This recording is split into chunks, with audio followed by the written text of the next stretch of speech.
El doctor Bonet és conegut a casa nostra i arreu del món, sobretot en la doble vessant de dirigent i escolta arquitecte.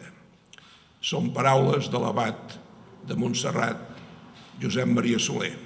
El senyor Bonet ha construït en la seva llarga carrera arquitectònica cases, edificis, esglésies, naus industrials, diríem, com el propi Gaudí, que va iniciar-se en aquesta nau industrial de Blanqueig, un afable ciutadà d'una gran humanitat que ens ajuda amb el seu exemple a estimar el nostre país. El fet és que posen la primera pedra el dia de Sant Josep de l'any 1882. Qui eren els que tiren aquest projecte endavant? Doncs els devots de Sant Josep, que encarreguen a l'arquitecte diocesà, el senyor Villar, fa més de 130 anys, un projecte que les circumstàncies fan que dimiteixi l'arquitecte que ha fet un projecte neogòtic molt correcte, però que sens dubte no hauria passat a la història. Antoni Gaudí rep providencialment l'encàrrec de continuar l'obra amb unes encertades modificacions. Gaudí tanca les voltes de la cripta, que s'acaba el 1891. Al cap de poc es rep un donatiu tan important que els josefins perden allò que se diu perden l'oremus. D'un campanar, doncs li diuen a Gaudí que faci un avantprojecte que en lloc de tenir un campanar ha de tenir 18 campanars o, diguem-ne, cimboris, dels quals en tenim 8 i encara falten 10.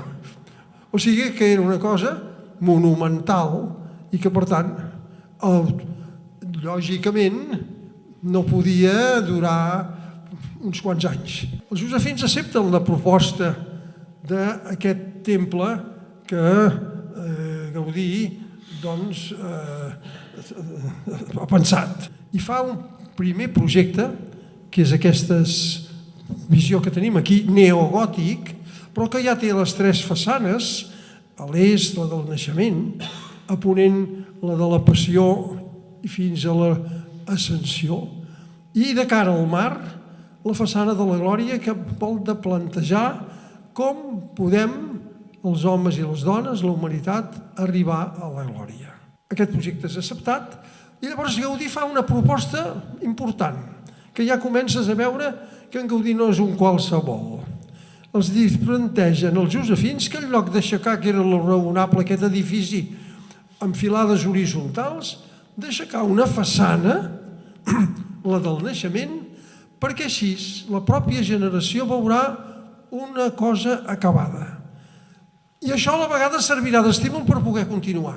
En Gaudí deia, les naus del temple seran com un bosc que té uns arbres, que els arbres tenen un tronc, que després hi ha unes branques i la llum entra dins d'un bosc, entre les fulles des de dalt. Gaudí utilitza, perquè era un gran observador de la natura, utilitza coses que existeixen a la natura i que a la vegada que són lleugeres, són molt resistents i a més tenen una bellesa. Vol fer una arquitectura que és viva i que per tant ha de tenir color i moviment.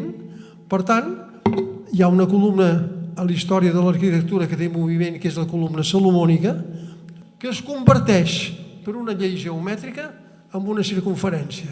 Aquí tenen un quadrat, la circumferència.